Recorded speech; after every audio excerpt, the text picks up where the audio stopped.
Adventures in time and space, told in future tense.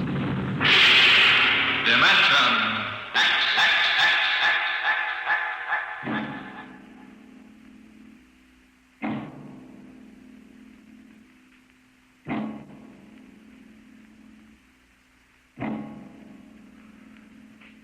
Out of the infinitude of stars and planets in the solar system and other systems in the universe, it is almost mathematically certain that there exist other forms of life on other worlds.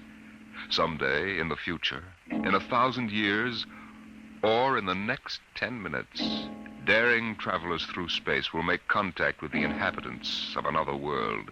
But the question is, will we contact them first, or will they contact us?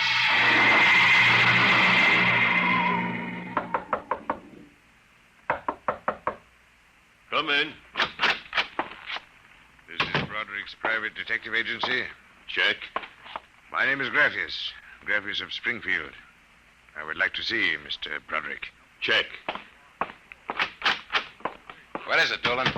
There's a guy outside. What kind of a guy? Oh, a great big guy with a big shining head and thick glasses like the bottoms of Coca-Cola bottles. And he looks like a professor or something. What I mean is, does he look like a client or a bill collector? He didn't say. Okay, Iron Man. Send him in. Check. Mr. Graffius, Mr. Broderick will see you. Thank you. Mr. Broderick. In the flesh. Okay, Iron Man. Step outside. Check. If you need me, I'll be outside. You'll have to excuse Mr. Dolan. He's a very useful man if you happen to want a house moved or somebody's head unscrewed from their shoulders. His reflexes aren't too good. He's what you might call underorganized. I suspected as much. All right, Mr. Graffius. Let's get down to business. Precisely. I would like your assistance in helping me locate something here in New York City. Just what are you trying to locate, Mr. Graffius? The Martian Embassy. Would you say that again very slowly? I came to New York to locate the Martian Embassy. Martian? Like in Buck Rogers? Precisely. Agents of the government of the planet of Mars. Dolan! What's the trouble, boss? Throw him out. He's a crackpot. Of course, if you wish me to leave, I will leave. But before I go, you might examine this. You'll find it quite authentic. Holy mackerel. A 5th-century note. Let me see that. Sit down, Mr. Graffius. Sit down. Make yourself comfortable. Dolan, get Mr. Graffius a light. Check. Okay, Mr. Graffius. Your remarks about our speckled friends, the Martians, I shall ignore. This being the year 1955, I assume you were joking. On the contrary, I'm completely serious. As it happens, I'm interested only in Martians at the moment. I see. Okay, shoot. It occurred to me in the course of my studies that we Earth people cannot possibly be the only intelligent form of life in the universe. Out of the infinitude of stars and planets, there must definitely, mathematically, be others. Since Mars is older geologically, and since it is also an atmospheric planet, its evolutionary history could easily be similar to ours. You follow me? Well, so far, I can't say no. But if this is true, then they must have been watching us, observing us, for hundreds, possibly thousands of years. What for, blackmail? Shut up, Dolan. They know, then, that we are not far from achieving space travel. Atomic rocket ships that can travel to other planets. They also know we're a militaristic, warlike race. We might conceivably set out to conquer and occupy Mars one day. In which case, they'd try to get the jump on it. Precisely, Mr. Broderick. And how would they do that? For a civilization as old as theirs, space travel would be a simple enough matter. Flying saucers. I read about it. Relax, Iron Man. Go on, Mr. Graffius. If you were planning to attack an unknown nation, what would be your first move, Mr. Broderick? Intelligence. Find out what the odds are. You have a very logical mind, sir. You would send agents to scout the nerve centers of earthly civilization and advancement. Not in Kansas City or Equatorial Africa, my dear sir, but here in New York City. The most technically advanced spot on Earth. Uh-huh. And, you want me to help you prove this theory of yours? Precisely. Expense does not interest me. Well, this may take a very long, long time, Mr. Graffius. After all, nobody's ever seen a Martian. I assure you, they will be very ordinary-appearing people. Very likely they live together in downtown New York, close to the newspapers and publishers, the news cables, communication centers, and the financial center of Wall Street. Most certainly, they live in a private house with no servants to pry into their affairs. Some ordinary people who live in a private house in downtown New York. Yes. I might just as well look up Martians in the classified section of the phone book. There's one other lead which might help you. What's that? They would be almost certain to subscribe to every conceivable type of newspaper, scientific journal, foreign language publication. Mm-hmm. Well, that might be something. Okay, Mr. Graffius. It's a deal. Excellent. I shall contact you tomorrow. Oh, before you leave. Yes? Just as a matter of interest. Why are you so interested in meeting up with these Martians? Mr. Broderick, I wish to avert the catastrophe of a successful Martian invasion of the Earth. Naturally, I cannot go to the police or the military. I'd be laughed out of existence. So I'm doing this privately. You seem to know all the answers, Mr. Graffius. Not all of them, Mr. Broderick. Not quite all the answers. Not quite yet.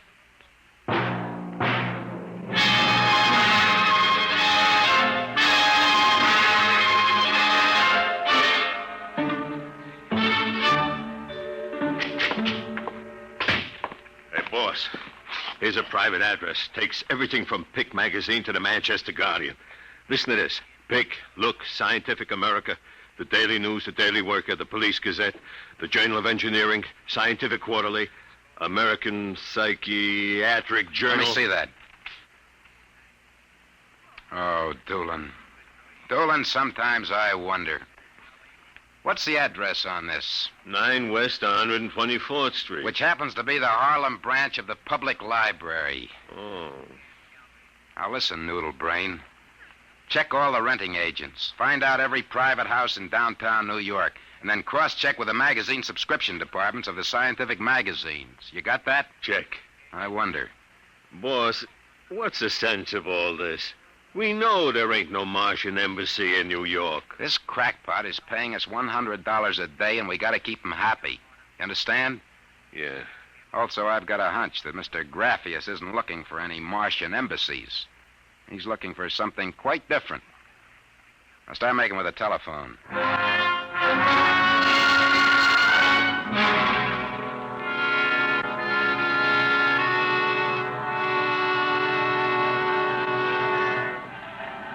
Which house is it, Doolin?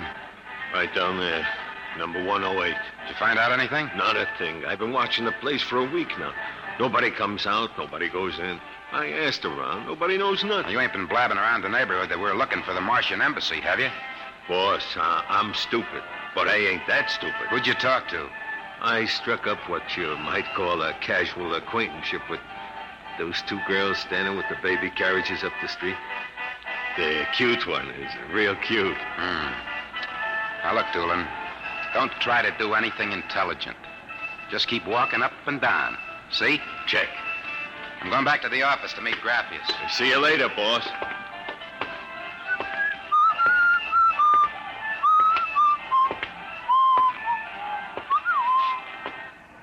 Hiya, beautiful. Hiya, Flatfoot.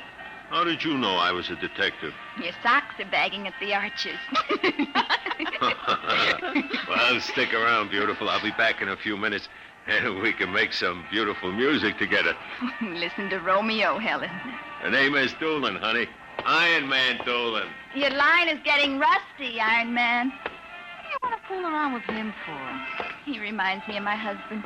Just a big, good-natured slob. Helen, look. Oh, hey, Doolin! Doolin, look out! Look out!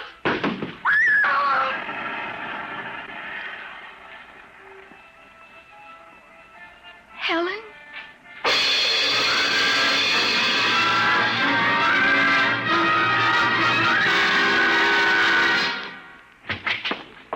Sorry to kept you waiting, Mr. Graffius. Not at all.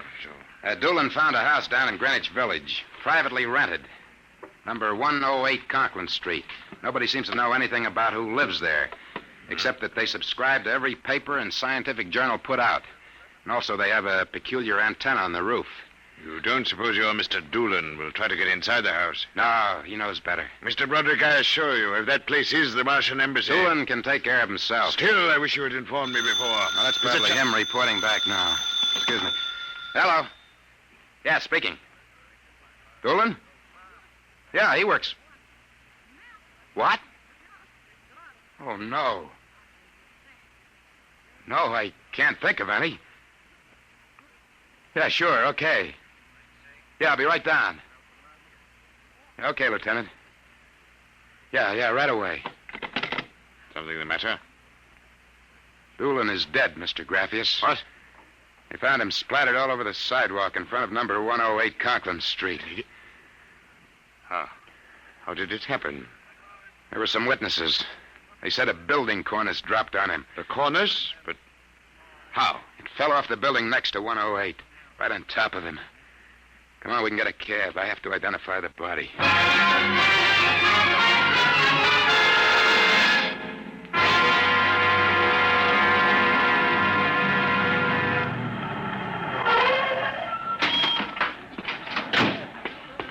Lieutenant, I'm Broderick. Oh, well, there's your boy, Broderick. Not very pretty. Oh, Mother in heaven. That's a 1,000-pound hunk of concrete. Where did it come from? Dropped off the roof of 106. Anybody see it? Yes, a couple of maids pushing baby carriages. One was so shaken we had to send her to the hospital. The other one is hysterical, but she can talk. Can't seem to get any sense out of her, though. Do you mind if I talk to her? Not at all. I'll be back in a minute, Graffius. I'll wait here. She's standing right over there with the patrolman on the beat. Hanson. Yes, sir? This guy wants a few questions with the girl. Please, I told you what I saw. How many times I gotta tell you? Miss, the dead man was a personal friend of mine. Would you tell me what happened, please? Helen and I were standing in front of Rathman's candy store up on the corner. We both had the babies out. I worked for Mrs. Gillian on Washington Square North. He said hello and joked a little. Then he walked down the street just like he's been doing all week. Hadn't taken more than a few steps when... Please, miss. It's very important. I tell them, but they don't believe me. What do you tell them? How it happened. Tell me. It's too awful. Please. Well,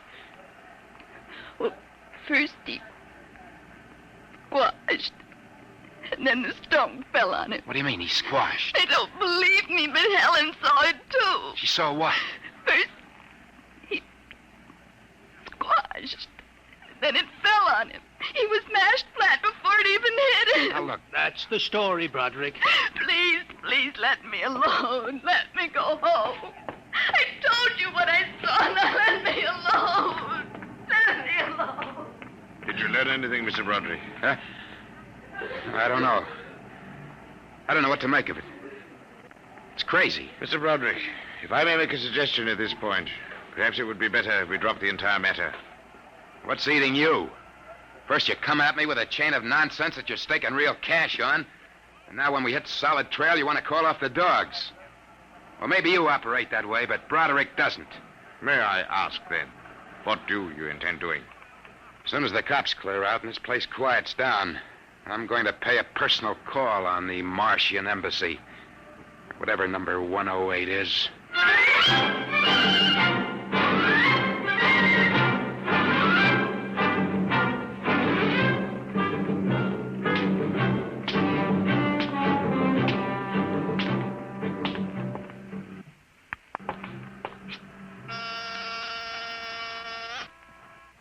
Whatever you are, open that door. You got 2 heads or 10 fingers. I'll drill you like a platoon of rookies.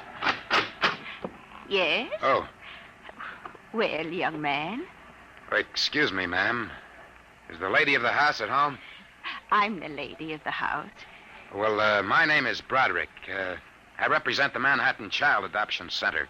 We're soliciting funds and clothing for stranded and unadopted children.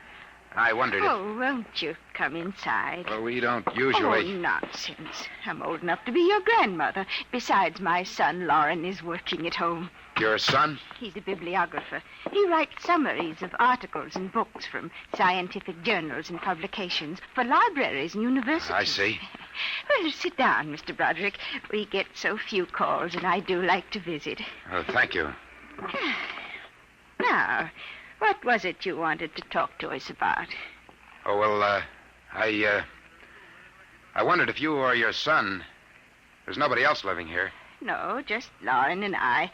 I'll have to ask him about the contribution, but I'm sure he'd like to. Good. Thank you very much. I'll send a representative to collect... Oh, please stay a moment. I was just about to have tea. Let me pour you a cup. Well, no, thanks, really. No, young man, I insist. Well, thank you. I was getting awfully tired of having tea by myself every afternoon. You know, I'm not very much of a tea drinker, but this seems to have a strange taste. It's my own recipe. The secret is in the brewing. It's sweet. Yet almost metallic. It takes a few sips to get used to, like olives. Uh-huh. Well, I think I'd better be running along. Oh, but you haven't finished your tea, Mr. Broderick. I better be going. I'm late. Oh, you're not being very polite. Do finish your tea. No, really, I feel funny. Oh, I'll call Lauren. No, I'm leaving. I'm dizzy. Oh, I'm sure Lauren can help you. I'll call him. Oh, no, don't bother. But I must. Besides, you aren't well. Tea. Lauren! Gotta get out. Lauren, hurry. Got it out of my way. No, you must stay. Yes, Mother? Drugged my tea. Let go of my arm. Lauren! Let go. Gotta get out of here. What heaven? The other one, that Broderick, he was here. I drugged his tea. He got away. Fool, idiot. Go after him. Use the pressure ray. Risk another murder on our doorstep. Are you insane? What he suspects. We'll have to take our chances. We'll have to think of some other way. How did they find us? I don't know how, but I'm certain someone else sent them. Who? I don't know. I'm afraid to let myself think. It might be them.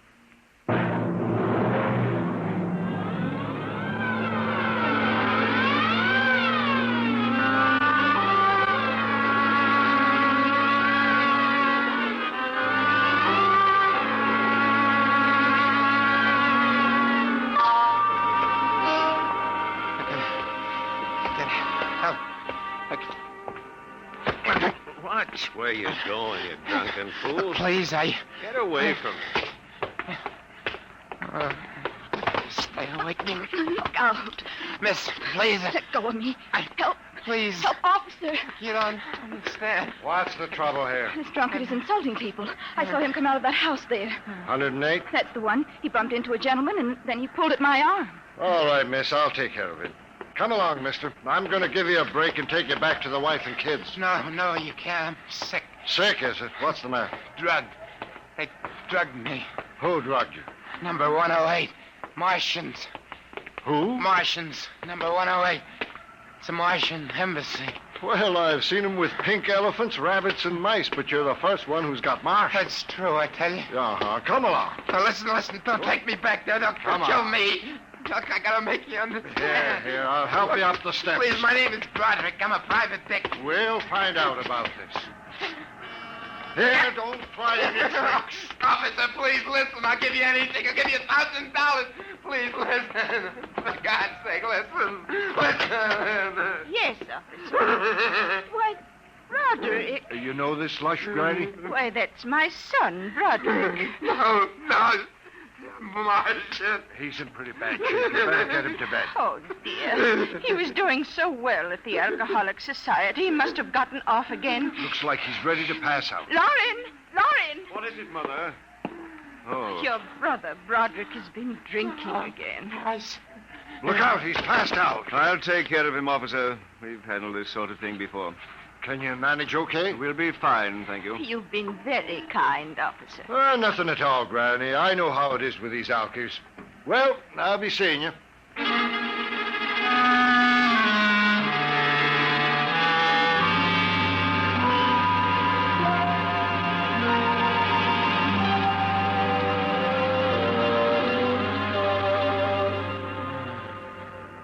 Martian chin. Oh, my head. Oh, Mr. Broderick is regaining consciousness, Mother. What happened? Oh, I can't get up. Do not struggle, Mr. Broderick. It'll be impossible for you to rise from that chair. The pressure from this ray will keep you there. Ray? What? Who are you? You've already guessed, Mr. Broderick. You mean this really is the... Martian Embassy, yes. You have the honor to be the first prisoner of the Imperial Government of Mars. First prisoner? Yes. After the invasion, of course, you will all be our prisoners. Hey, look. What sort of a business is this? No business, Mr. Broderick. As your people will soon find out. Our preparations for invasion are nearly completed now. As soon as we give the signal, our armed forces will launch a surprise attack. And then the Earth will be ours. You're crazy. Not half as mad as you, Mr. Broderick, to come muddling so foolishly into our affairs. That was a fatal mistake. So, Doolan's death was no accident, then? Assuredly not. We found it necessary to use a pressure ray on your friend. The block of concrete was an afterthought. We thought it might help to avert suspicion. All right. What happens now? If you cooperate, you can look forward to a quick, painless death like your friend, Mr. Doolan. If not? This pressure ray has many delicate adjustments. It can move a pin, or it can crush a boulder. Let me demonstrate.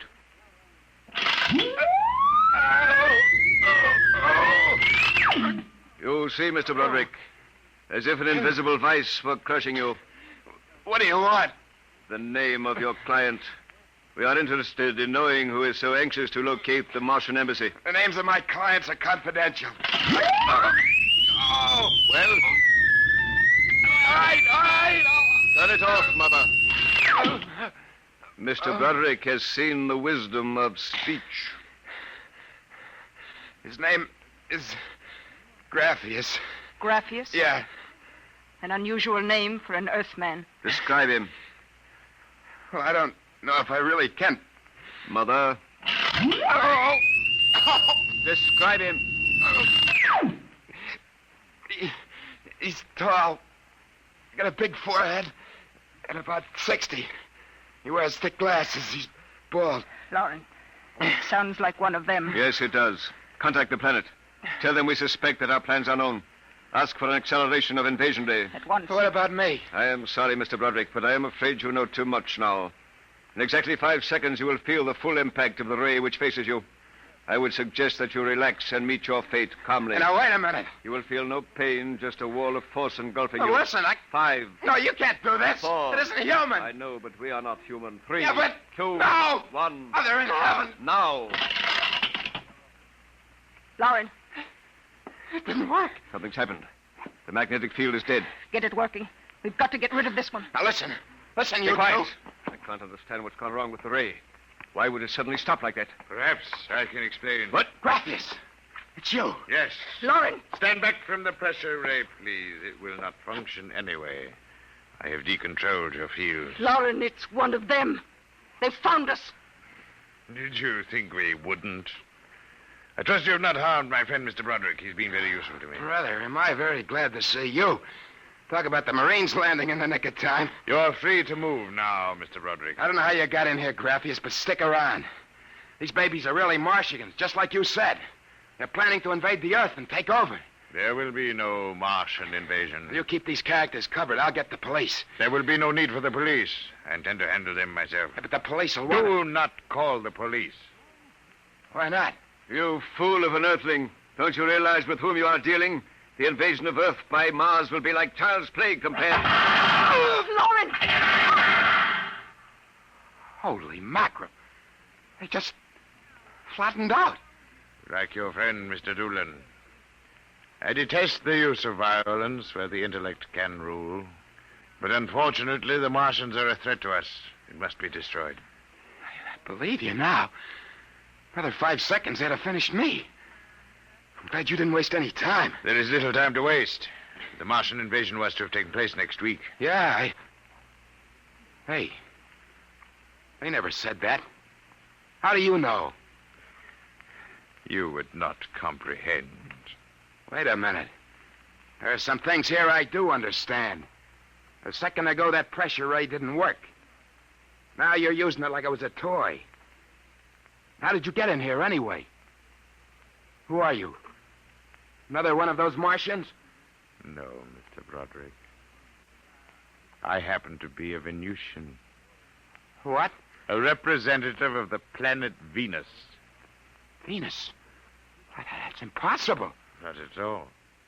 The Martians are really an inferior race. We Venusians are much farther advanced. As much as we are over you, Mr. Broderick. The Martians would simply have conquered and enslaved your people. We Venusians felt compelled to exterminate you completely. That's impossible. Oh, no. Now that we have disposed of the Martian threat, what is there to stop us? Our invasion begins tomorrow at noon. By nightfall, the Earth will be ours. Brother in heaven. Either I'm completely cuckoo or... Oh, well, this is really on the level. You needn't edge toward the door, Mr. Broderick. You're thinking of running for help, aren't you now? I can read your thoughts quite clearly. Suppose you're going to knock me off like our Martian friends. On the contrary. Go ahead. Leave? Why not? Why don't you try it, Mr. Broderick? Because the minute I turn my back, you're going to let me have it. Suppose you try it and see. I've no interest in stopping you. Go ahead. All right, Buster, you ass flat. It will do you no good. No good! You'll see! You let me go. Here, where do you think you're running to? The officer, listen to me. Oh, it's you, the one with the marsh. Yeah, that's right. Now listen. That story is true. They're inside that house, inside number 108. He killed them. Who killed? Brathius. He's the leader of the Venusian invasion. Venusian invasion? That's right. Tomorrow at noon, they're going to take over the Earth. Now listen. Go in that house. Martians, now Venusians, eh? Okay, that's enough for me. Come along. Good. We haven't got much time. Now, hey, wait. Where are you taking me? Bellevue Psychiatric Ward, my friend. Come Bellevue, on. no! Now, come along. No! Why don't you listen to me? Why are you such a fool? Let go of me! You're loony as a bedbug. Come No! on. I tell you, there's going to be an invasion! The Venusians are going to invade us, don't you understand? You gotta believe me! You gotta believe me! All right. I believe you. Oh, why don't they listen? Why don't they believe me?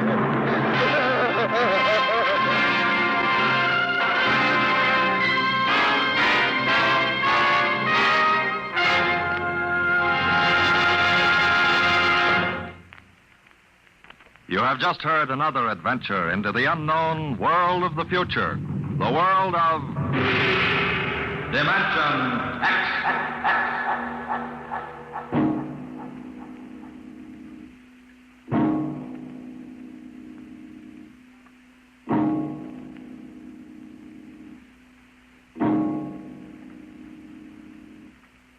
Next week, the story of Riesling, the strange blind singer of the spaceways. He traveled the space lines from Mars to Venus to the moons of Jupiter. No captain could refuse to carry Riesling and his battered guitar.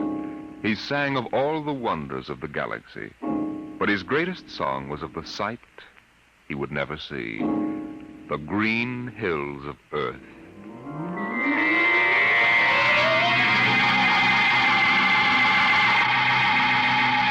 Tonight, Dimension X has presented The Embassy, a story by Donald A. Wollheim, as adapted for radio by George Lefferts. Joseph Julian was heard as Broderick, Barry Kroger as Graphius. Your narrator was Norman Rose. Music by Albert Berman, engineer Don Abbott. Dimension X is produced by Van Woodward and directed by Edward King.